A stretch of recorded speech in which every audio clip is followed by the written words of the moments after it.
오늘 나오는 성경의 배경은 예루살렘인데 6월절이라 적어도 200만 명 정도가 거기에 모였을 것이라 그렇게 예측을 합니다. 왜냐하면 각국에 흩어져 있는 유대인들이 성전에 있는 이러한 예루살렘에 다 그날은 모이기 때문에 한국의 가장 큰 명절이 설날이라면 유대인들의 가장 큰 이 명절은 이 6월절인 것이죠. 6월절에 유대 백성들은 누룩 없는 딱딱한 그러한 떡을 준비하고 어린 양을 잡아서 먹을 것을 준비합니다. 이 어린 양은 애굽에서 나올 때 하나님께서 애굽 사람들을 심판할 때 이스라엘 백성들을 어린 양의 피로 말미암아 그들을 보호해 주시는 것, 생명을 주시는 것, 이것을 의미하는 것이죠. 그러나 이 유대 백성들이 수백 년 동안 지켜왔던 이 6월절은 하나의 중요한 의식이며 예표에 불과한 것이고, 진짜 6월절은 하나님의 아들 예수 그리스도가 이 세상에 우리를 위해서 오셔서 우리를 대신해서 십자가에 못 박혀 죽으신 것입니다. 바로 6월절에 어린 양이 나타나는 것이 예수님의 죽으심이기 때문인 것이요. 그래서 예수님께 처음에 공생애를 시작하시기 위해 나타나셨을 때에 침례 요한이 보라, 하나님의 어린 양이로다. 우리를 위해서 대신 십자가에 못 박혀 죽는 것. 그러니까 이스라엘 백성들이 죽음의 신이 왔을 때에 양을 잡아서 피로 문설주에 이 칠했는 집들마다 죽음의 신이 지나가서 그들이 살려준 것과 마찬가지로 어린 양이 대신 죽음으로써 그들의 죽음을 대신했기 때문인 것이죠. 그 뜻으로 예수님께서 이 세상에 오셔서 우리와 함께 우리를 위해서 십자가에 못 박혀 죽으셨습니다.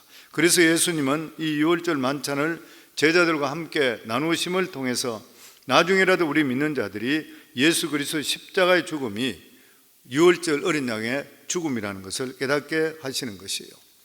본문에는 두 가지 내용이 나옵니다. 하나는 유대 지도자들이 예수님을 죽이려고 하는 것이고, 두 번째는 예수님이 제자들을 보내서 6월절을 준비하는 그러한 일입니다. 예수님의 순환은 사랑하는 제자 중에 한 사람의 배반으로부터 시작이 됩니다. 만약 가룟 유다가 배반하지 않았더라면 대제사장이나 그리고 서기관들이 예수님을 잡아낸다는 것은 거의 불가능했을 것입니다. 예수님 무려 3년 동안 제자들에게 사랑과 말씀으로 그들을 가르쳤습니다. 그런데 그 제자 중에 하나가 예수님을 믿지 않고 배반한 것입니다. 이 사건은 예수님께 엄청난 고통의 사건이었습니다. 사람들은 이 사건을 통해서, 이 배반을 통해서 예수님의 능력을 의심하게 되었던 것이죠. 얼마나 예수님 말씀에 능력이 없고 신뢰가 없다면 제자 중 한 사람이 선생을 배반할 수 있느냐. 예수님을 조롱할 것입니다. 예수님의 진리에 대해 유다의 배신만큼 더 큰 회방은 없었을 것입니다. 우리 1절과 2절 저희들 다시 같이 읽도록 하겠습니다. 6월절이라는 무교절이 다가오매 대제사장들과 서기관들이 예수를 무슨 방도로 죽일까 궁리하니 이는 그들이 백성을 두려워함이더라. 대제사장과 서기관들이 6월절에 가장 큰 관심거리는 예수를 어떻게 죽일 수 있을까? 우리가 생각할 때는 예수님은 남을 해친 적도 없고 남을 미워한 적도 위협한 적도 없는 것이에요. 그런데 유대 지도자들은 예수님을 죽이려고 합니다. 왜냐하면 그들은 하나님의 백성이 아니기 때문에 그런 것이죠. 이 유대 지도자들의 마음속에는 이미 마귀가 들어가 있고 마귀에 사로잡혀 있기 때문에 마귀를 따를 수밖에 없는 일인 것이죠. 물론 그들은 예수님이 자기 세력을 무너뜨리는 원수라 이렇게 생각을 했습니다. 그런데 유대 지도자들이 가장 두려웠던 것은 이번 6월절에 모든 사람들의 마음이 예수께로 다 돌아가는 것이에요. 100만 명이 넘는 그러한 사람들이 예수님을께 열광하게 될 때 자기들은 완전 허수아비게 되는 것이죠. 그런데 예수님을 죽이는 것은 용이하지가 않았습니다. 암살하려 한다 하더라도 12명의 제자들이 항상 그를 둘러싸고 있었던 것이에요. 그래서 유대 지도자들은 예수님을 이번 6월절에는 죽일 수 없을 것이라 포기하는 방향으로 생각을 가지고 있었습니다. 어떻게 할 수가 없다 이렇게 생각했던 것이에요. 그런데 그때 갑자기 가룟 유다가 예수님을 배반하겠다고 나섰던 거예요. 이 유다 사건은 다시 예수님을 죽음의 위기로 몰아넣게 됩니다. 여기서 우리는 세 부류의 사람들을 보게 되는데, 예수님의 일행과 그리고 일반적인 유대 군중과 그리고 예수님을 대적하는 무리들입니다. 그런데 이것은 사실 복음을 전가하는 오늘날에도 항상 세 무리 가운데 치러지는 영적 전쟁입니다. 호의적인 사람, 반대하는 사람, 아무것도 모르는 사람.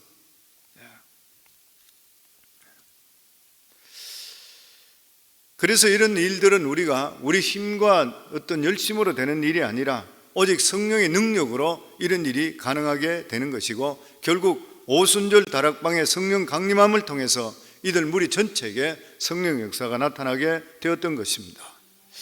우리 3절부터 6절까지 같이 읽겠습니다.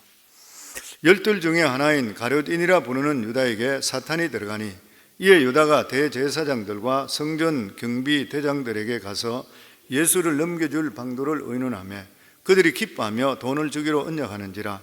유다가 허락하고 예수를 무리가 없을 때 넘겨줄 기회를 찾더라. 여기 보면 중요한 것이 뭐냐면은 열둘 중에 하나인 가룟인이라 부르는 유다에게 사탄이 들어가니, 유다에게 사탄이 들어가는데 사람 눈에는 보이지 않는 것이에요. 그렇기 때문에 물론 그 당시에 제자들은 유다에게 사탄이 들어간지 아무도 몰랐습니다. 그러나 그는 이미 자기 생각에 깊이 빠졌고, 그 후로는 누가 뭐라 하더라도 자기 귀에 들리지를 않는 것이에요. 이때는 이미 돌이킬 수가 없는 것입니다. 사탄은 사람으로 하여금 의심하게 하고 불안하게 만들고 미워하게 충동질하는 거예요. 사탄이 하는 일인 것입니다. 그러나 이러한 충동이 느꼈다 하더라도 사탄이 그 사람에 들어갔다 말할 수는 없는 것이에요. 사탄이 들어갔다 하는 것은 악한 생각으로 충만한 것이에요. 이제는 더 이상 다른 사람 말이 귀에 전혀 들리지 않고 그 일에 그냥 사로잡혀 있는 것입니다. 그 사탄이 돌았다는 것은 성령 충만과 반대되는 상태인 것이에요. 성령 충만이 무엇입니까? 성령의 감동으로 우리 마음이 가득 채워져서 조금 더 악한 생각을 하지 않고 나쁜 것이 틈타지 않고 오직 기쁨으로 충만한 거예요. 그게 성령 충만입니다. 은혜로 충만해지는 것이에요. 그러나 사탄이 들어가면 악한 생각이 그를 지배하는 것입니다. 그리고 악한 생각으로 가득 차서 다른 생각을 할 수가 없고 다른 사람 말이 들어오질 않아요. 판단력이 완전히 없어져 버립니다. 이때 이 사람은 생각과 행동 모든 것이 경직돼 버려요. 다른 사람 소리 전혀 들을 수 없습니다. 이게 사탄의 생각으로 가득 찬 것이죠. 그러면 어떻게 해서 가룟 유다가 예수님을 배반하게 되었는 것인가? 첫째로 예수님에 대한 실망이고, 두 번째는 죽음에 대한 두려움입니다. 유다가 지금까지 예수님을 따라온 이유는 하나님 나라에 대한 기대였습니다. 바로 예수님의 그 능력과 진리로 분명히 이스라엘이 회복될 것이라 믿었기 때문인 것이죠. 지난번 20장에서 제가 말씀을 드렸었는데, 그리스도라는 명칭이 히브리어 원래 메시아를 이게 헬라어로 그리스도라고 부르죠. 그런데 이 그리스도는 예수님의 이름이잖아요. 메시아시니까.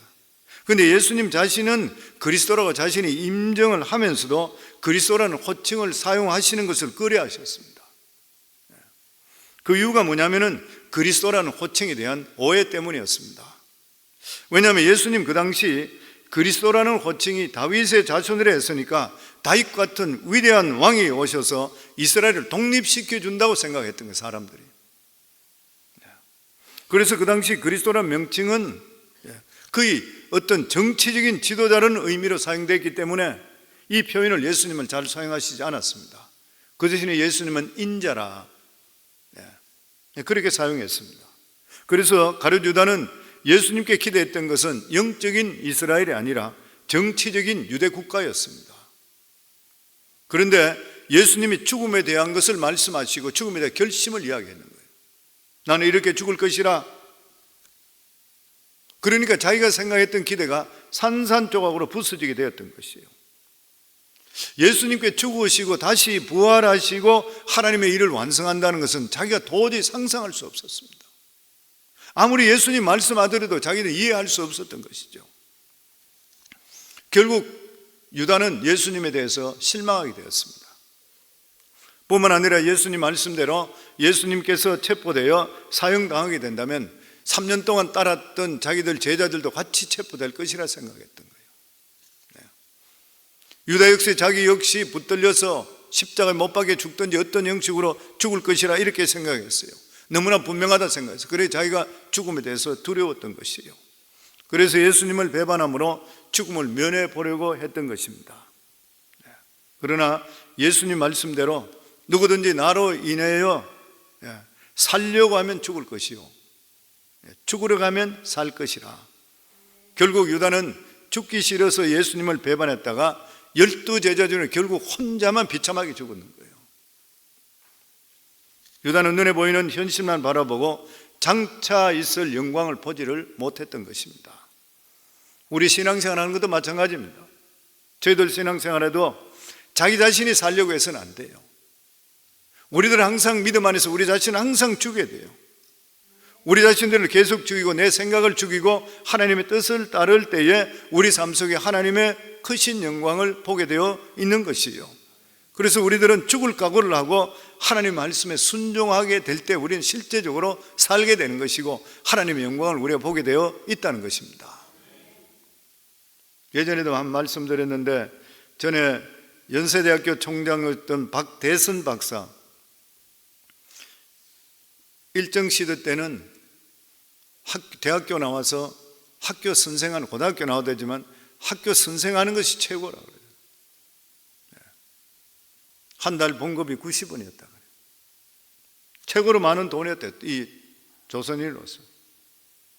그런데 아버지의 소원대로 대를 이어서 목사가 되게 되면 4년도 공부하고 전도사 봉급이 15원밖에 안 된다 그래요. 6배나 차이 나는 거죠. 그래서 결단을 내리지 못하고 있다가 아버지 집에 가서 하룻밤 자는데 아버지가 아무 말씀도 하지 않으셔서 잘됐다 생각해서 아침 일찍 일어나서 인사하고 나오는데 아버지가 이렇게 말합니다. 대선아, 거기 서 있거라. 너는 목사 되는 것이 대통령 되는 것보다 못하다고 생각되거든. 신학교 가지 마라. 거기서 그는 큰 감동을 받게 됩니다. 그래서 신학교가 4년 공부하고 전도사로 나가니까 15원 봉급을 받게 되었다는 것이요. 90원 받을 수 있는 것들을 포기했습니다. 그러나 훗날 세상에서 100배보다 더 큰 축복과 명예를 그에게 안겨주었던 것이요. 목사님, 박사님, 감독님, 연세대학 총장님, 회장님, 너무나 많은 명예를 주셨는 것이요. 하물며 우리가 믿음으로 살게 될 때에, 하늘나라를 위해 살게 될 때에 세상의 명예 또 이렇게 주시는데 영원한 천국을 위해 세상 것들을 아낌없이 포기하게 되었을 때 믿음의 소유자로서 하나님이 주시는 그 은혜와 축복은 우리가 감당할 수가 없는 것이죠. 그래서 기독교는 역설의 종교라 그래요. 역설의 종교라. 우리가 죽어야지 우리가 살 수 있는 것이에요. 내 예망, 내 야망, 내 생각, 내 욕심 버려야 얻는 것이에요. 포기해야 주어지게 되어 있는 것이에요.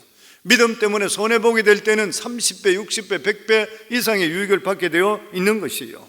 낮아져야지 높임 받게 되어 있다고 하는 것입니다. 그래서 성도님, 우리가 믿음의 삶을 살기 위해서 우리 자신들의 생각을 하나님 말씀에 비추어서 틀릴 때는 포기하기를 주 이름으로 축원합니다. 그리고 결단할 수 있기를 주 이름으로 축원합니다. 아멘. 우리 7절에서 11절 저희들 같이 마지막으로 읽겠습니다. 유월절을 잡을 무교절이 이른지라 예수께서 베드로와 요한을 보내시며 이르시되 가서 우리를 위하여 유월절을 준비하여 우리로 먹게 하라. 여짜오되 어디서 준비하기를 원하시나이까? 이르시되 보라, 너희가 성내로 들어가면 물 한 동이를 가지고 가는 사람을 만나리니 그가 들어가는 집을 따라 들어가서 그 집 주인에게 이르되 선생님, 내게 하는 말씀이 내가 내 제자들과 함께 유월절 먹을 객실이 어디 있느냐 하시더라 하더라. 유대인들이 유월절을 지키는 것을 하나님이 가장 중요한 명령으로 생각하기 때문에 어디서든지 유월절을 지켜야 된다 이렇게 생각을 합니다. 그런데 유월절에 너무나 많은 사람들이 성전이 있는 예루살렘에 몰려오기 때문에 방을 구하기가 정말 힘든 그런 상태인 것이에요. 그런데 예수님은 유월절을 지킬 수 있는 최고의 방을 알고 계셨던 것입니다. 그래서 여기서 우리는 두 가지를 찾을 수 있는데, 첫 번째가 예수님은 모든 것이 어떻게 이루어질 수 있다는 것을 심적인 능력으로 다 알고 계셨다고 하는 것입니다. 사실 유대인들이 물동이는 여인들이 보통 머리에 이고 가는 것이에요. 그런데 남자가 물동이를 손에 들고 가는 일은 흔한 일이 아니었습니다. 그래서 아마 베드로와 요한이 이렇게 눈에 띄는 남자가 가져가는 것을 보게 되면 금방 찾을 수가 있었을 것이에요. 그런데 그렇지만 생각해 보시게 되면은 그 시간, 그 장소, 그 몇 초 간격 사이로 만날 수도 있고 만나지도 못할 수도 있는 것이에요. 그런데 예수님께서 물동이를 그 시간에 그 장소에 들고 가는 것을 아셨습니다. 예수님의 초자연적인 능력으로 미리 다 알고 계셨던 것이요. 우리들도 우연히 물동이를 들었다 한다 하더라도 예수님께 다 알고 계시는 것이요. 저는 목회하면서 너무나 이런 것들을 많이 경험합니다. 특히 사람을 만나게 될 때에 우연이 없었습니다. 그래서 때때로 몸이 피곤해서 만나기 싫을 때도 있는데 부담 속에 만나는 경우도 있었지만 만나고 나면은 하나님의 뜻이 반드시 있었습니다. 믿는 자들에게는 절대적으로 우연은 없고 모든 것이 필연 하나님의 뜻 가운데 임하는 것이에요. 그러나 우리가 모든 것을 다 이미 정해졌다 생각하면 운명론에 빠지게 되는 것입니다. 구약 성경에 보면은 하나님께서 바벨론을 택해서 이스라엘을 망하게 하시는 그런 말씀이 나와 있습니다. 결국 망해버렸던 것이에요. 그러나 이 운명이나 필연은 모든 것이 정해졌다 하면은 운명론에 빠지기 쉽습니다. 어떤 나라나 아니면 개인의 미래나 모든 것이 정해졌다 이런 식인 것이요. 그래서 우리는 성경을 오해할 때가 있는 것입니다. 그러나 하나님께 이스라엘 백성들을 망하게 하시기 전에 끊임없이 그들에게 선지자를 보내고 나서 회개하기를 원했던 것이요. 그래서 성경이 우리에게 거듭 말씀하시는 것은 운명과 계획은 다르다는 것이요. 운명은 우리 인간으로 도저히 피할 수 없는 숙명적인 것입니다. 그러나 계획은 장래에 대한 그림을 그리는 그러한 일이기 때문에 그렇게 될 수도 있고 안 될 수도 있는 것이요. 하나님께서는 미래에 대해서 정확한 시간과 계획을 짜놓지 않으셨습니다. 다시 말하면은 어떤 사람이 모년, 모월, 모시에 어떤 사고로 당하며 언제 누구와 결혼하고 언제 죽는다는 식으로 타임 테이블이 짜여져 있지를 않다고 하는 것이에요. 단지 하나님께서 우리 모든 인간들에게 선한 계획을 가지고 계시는 것이에요. 디모데전서 2장 4절에 보면 하나님은 모든 사람이 구원을 받으며 진리를 아는 데 이르기를 원하노라 그랬습니다.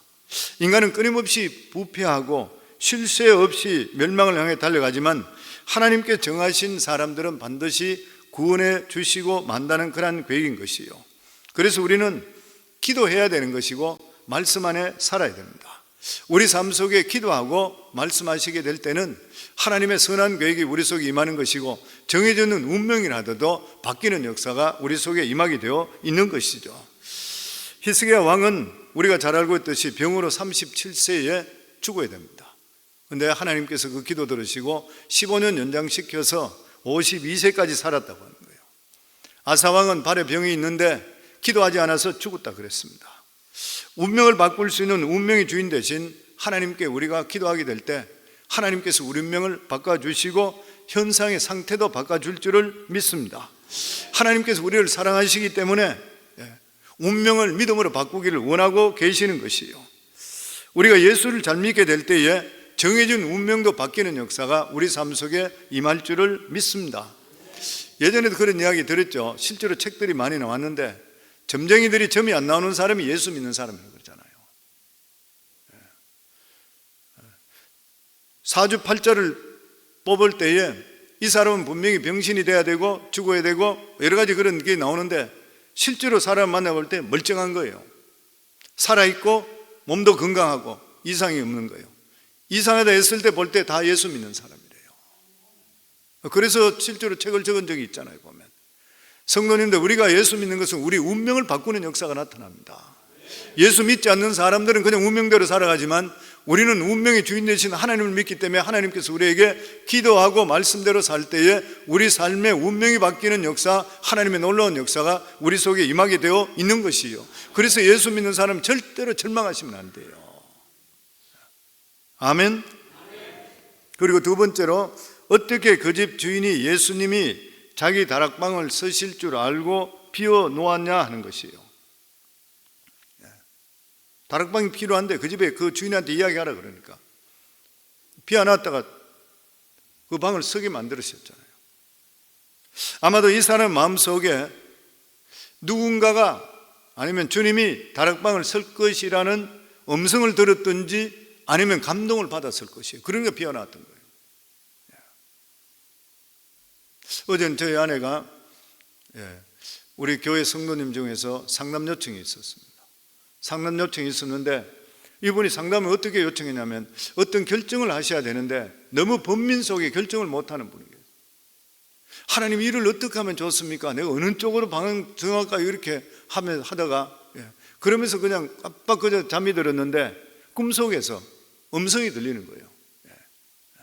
임영화 사마와 만나서 의논해라 그래요. 깜짝 놀랐대요. 자기는 그냥 임사모라만 때까지 생각했지 임영화 사모라까지 이름까지 불러본 적이 한 번도 없었대요. 그래서 사모님 급히 좀 만나죠. 실제적으로 만나서 그러고 나서 바로 듣고 나서 해결을 해줬던 거예요. 아마 여기서 제가 이 말씀을 준비하면서도 그 생각이 드는 것 같아요. 아마 여기서도 이 사람 마음속에 아마 이렇게 하나님께서 주셨던 말씀이 있지 않았겠나, 그러니까 그렇게 했는 것이 아닌가, 그렇게 생각했어요. 결과적으로 이렇게 그런 생각으로 다락방을 비워뒀을 때에 베드로 요한이 그 집을 찾아왔는 것이에요. 하나님은 그런 일을 많이 하십니다.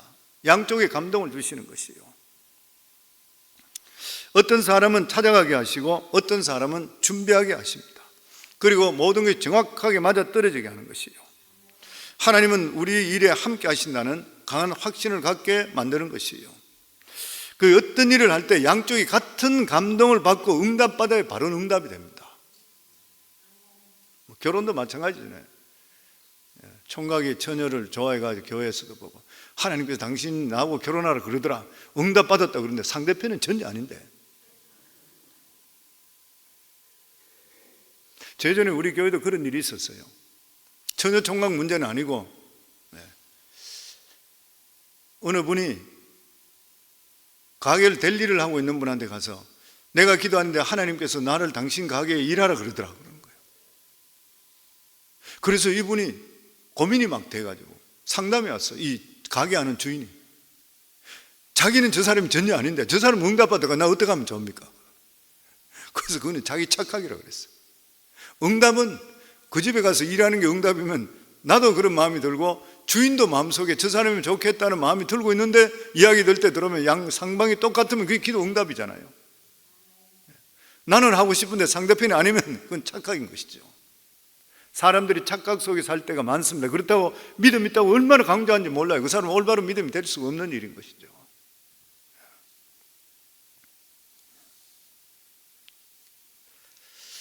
사랑하는 성도님들, 우리들의 살아가는 삶은 예수님이 승리하시기 때문에 우리들은 항상 승리할 수 있습니다.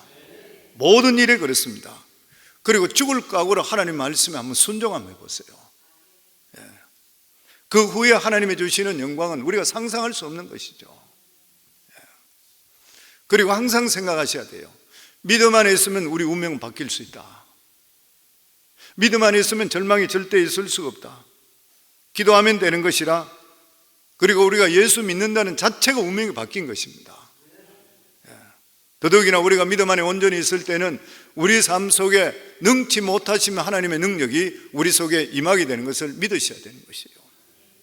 하나님 모든 것을 다 알고 계시고, 그리고 우리가 믿음으로 하나님 뜻 가운데 살게 될 때는 우리가 생각하지 못하는 놀라운 역사가 우리 삶 속에 임하는 것을 믿으시고 예수 잘 믿으셔서 승리하기를 주의 이름으로 축원합니다.